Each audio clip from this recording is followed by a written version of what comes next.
The culture of tipping here in the United States actually started off as a racist act because the business owners did not want to pay their black servers. So instead, they put that on to the customers to tip or not. And so therefore, that's what tipping culture came from. It came from the exploitation of black workers. And so that's why we have it here. If you notice, if you go to other countries, especially in Europe, they don't tip. Why? No. Because that's not part of their culture.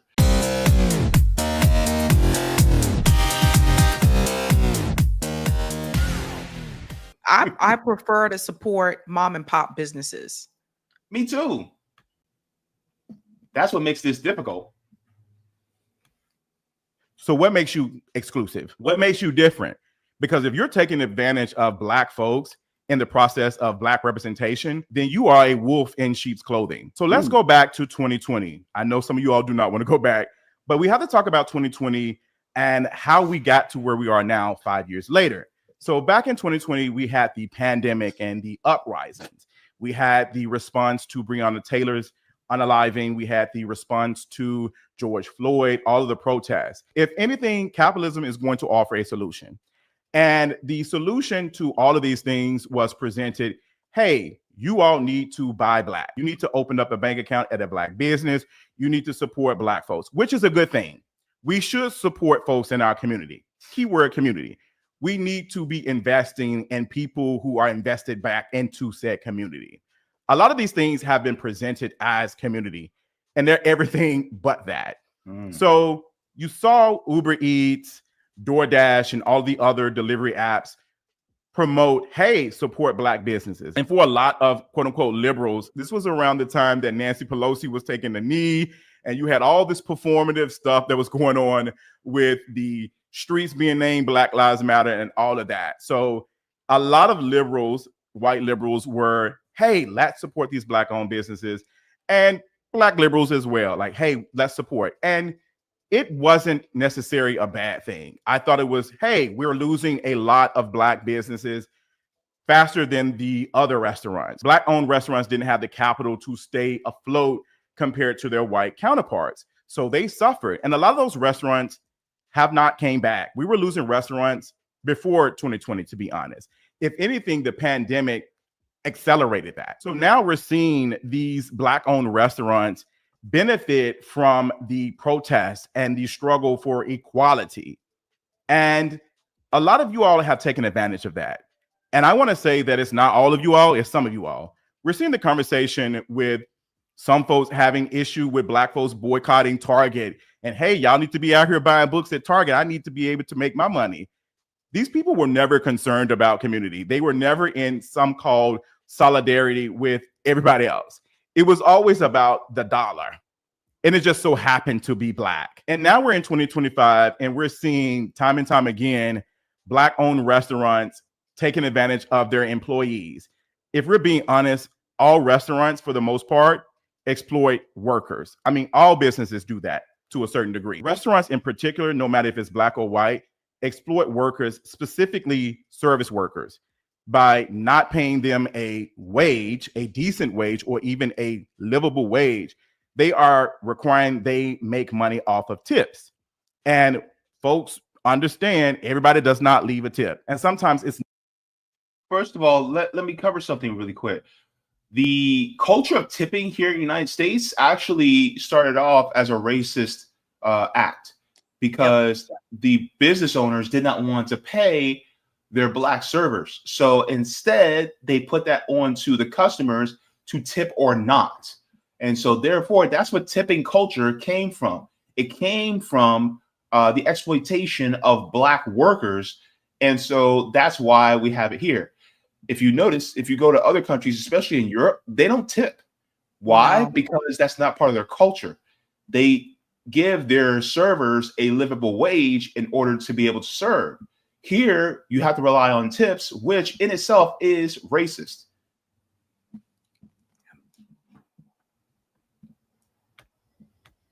Not enough compensation for the work that they're doing, but the restaurant is, hey, that's not my issue. do work harder. They even do this with the line cooks, if we're being honest. Mhm. A lot of them, no shade, hire immigrants, which is no issue, but they can pay them less than someone else. They Mhm. also have a thing I've seen plenty of times also working in the restaurant industry where they hire people who cannot get jobs somewhere else, people who have been incarcerated.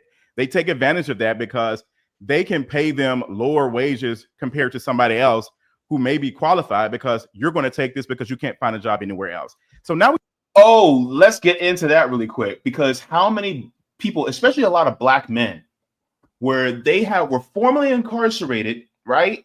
And because they were formerly incarcerated, now they can't get a job at any other place. So they're forced to get a job at a restaurant. And because they just need a job, they just need something, they're going to be given peanuts. They're going to be given crumbs, for that same job working in the back. Because I was a line cook and a trainer, right? And so I'm sitting there along on the line with dudes that serve, a few years in the pen. And the problem is that I may be at the time making like $10, $11, $12 an hour. These guys are making $7, $8, $9 an hour, doing the same work as me, and maybe even better than me, because they worked in the kitchen when they were in the pen. But now that they're out, but because they have a record, they're going to nickel and dime them even more than they do somebody like me. Because they know they're not going to. Yeah, they know their options for employment are limited, so they're not going to pay them what they would pay someone like JB. In fact, the Waffle House is notorious for this. I don't know if everyone's aware of that, but the Waffle House is known for hiring ex inmates for line cooks. Mm-hmm. And people may not be aware of that, but that's where they get a lot of the cooks from, right? So they're not paying them much. And then I know, like when I worked in the restaurant, if I look back on it, most of the, and I worked at, like I said, I worked at the Olive Garden, I worked at Outback Steakhouse. And if I remember correctly, I think every single dishwasher that we had working at the restaurant was paid under the table. Mm-hmm. There was one, and this is another one. There was one time, like before I left Outback, one of our dishwashers was 14 years old. Yep. Yeah. A lot of times people don't want to believe these stories, but it's true, because the dishwasher, and JB probably know this as well, most people coming in to apply to work at a restaurant are not applying to be a dishwasher. No.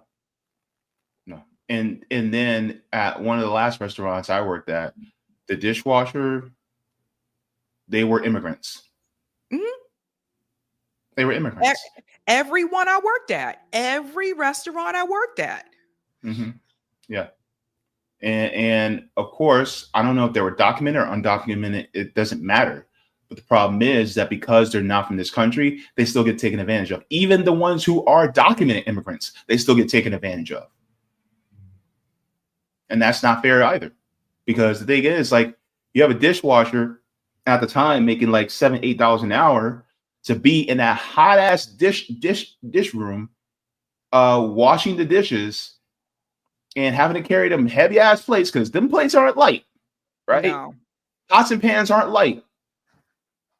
And the racks of glasses aren't light. And so they have to do that, for hours and hours and hours. And, sometimes they only have one dishwasher working the entire shift. Yep. When they need to take a break. Can they take a break? Especially when we get slammed? I mean, we didn't have break. Like when I waited tables, we didn't have a break. There was no break when you were on the floor. Like if you wanted to eat, you had to eat before your shift or after your shift. But you couldn't take a break while you were on the floor. The only time we could take a break was when it slowed down. When we, as a line cook. If we slowed down to the point where, we could take breaks, then yeah. But if we were, busy or we got slammed, you can't take a break. We can't afford that, because then the checks start to run long. The checks start to run long, then guess what? We're going to have to start copping meals. And those checks run long. Right? Like those checks, like those tickets start looking on a Friday, Saturday night. Those tickets start printing out so fast. Yep. It typically starts around 4:30, 4:30. Next thing you know, people start rolling in. Yep. Yep. And don't even bring up Mother's Day, because that's the worst day to work in the restaurant industry. I mean, you'll make a lot of money tips, like if you're a waitress, but it's still like I remember sometimes like after working on Mother's Day, I would go home and say, but was it worth it? Yeah. You know?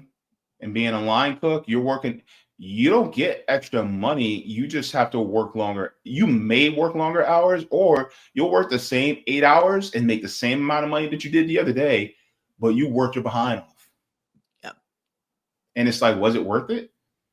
Or what, like when I was working at NBA City, when the finals happened, oh gosh. The finals happened, or the Super Bowl. Yeah, right. Or Christmas Eve, or New Mother's Year's, Day, I worked on New Christmas Year's Eve. New Year's Eve, Valentine's Day, depending on which restaurant you work at. Like those days are crazy. Yep. Yep. And then I worked at NBA City, which means that we got basketball legends coming in there. I remember Dr. J came in. Dr. J came in and we were about to close, and I was working the dessert section. And he came in and ordered a Butterfinger shake right when we closed. And I was pissed. I was like, I am not making this man no Butterfinger shake right when we close. They're like, he's a VIP. He's Dr. J. I don't give a damn who he is. Every customer I serve is a VIP. I'm not going to serve him just because he got a little extra money, just because he bounced the ball and threw it through a hoop. No, because the thing is, like, if I'm going to treat him better, that means that I acknowledge that he's better than some people. No. If I'm going to make you food, I'm going to make you food the same way I would make it for my own mama. The guy who used to host Comic View, he was in Drumline. Do you remember the movie Drumline? J. Anthony Brown. J. Anthony Brown. He came into Cracker Barrel when I was working one of the breakfast shift, and he came back into the kitchen. And we're kind of looking around like, the fuck are you doing? Like, you gonna come back here and help us work? Like, what are you doing? Yeah. Oh, I'm just looking for my server. I wanted to tell them, like, motherfucker, get the fuck out the kitchen. Because here's the thing. Customers aren't allowed to come back into the kitchen, because if something were to, let's say a plate or a tray drops on their foot, they don't have on the steel toe shoes like we do. If they get hurt coming back into that kitchen, that's then on the restaurant. But that just cracked me up that he just walked in like that. I'm like, the fuck is it? And you know, it's so, yeah, because he was from Columbia, South Carolina. But yeah, he just walked in. And the funny part is only like a couple of us knew who he was, but like most of the staff had no idea who he was. So I think he felt some kind of way. And also, people don't usually wear slip-resistant shoes. Right. Coming back here is a hazard. You can bust your ass. I'm serious. And that is not a good fall you want to have. Nope.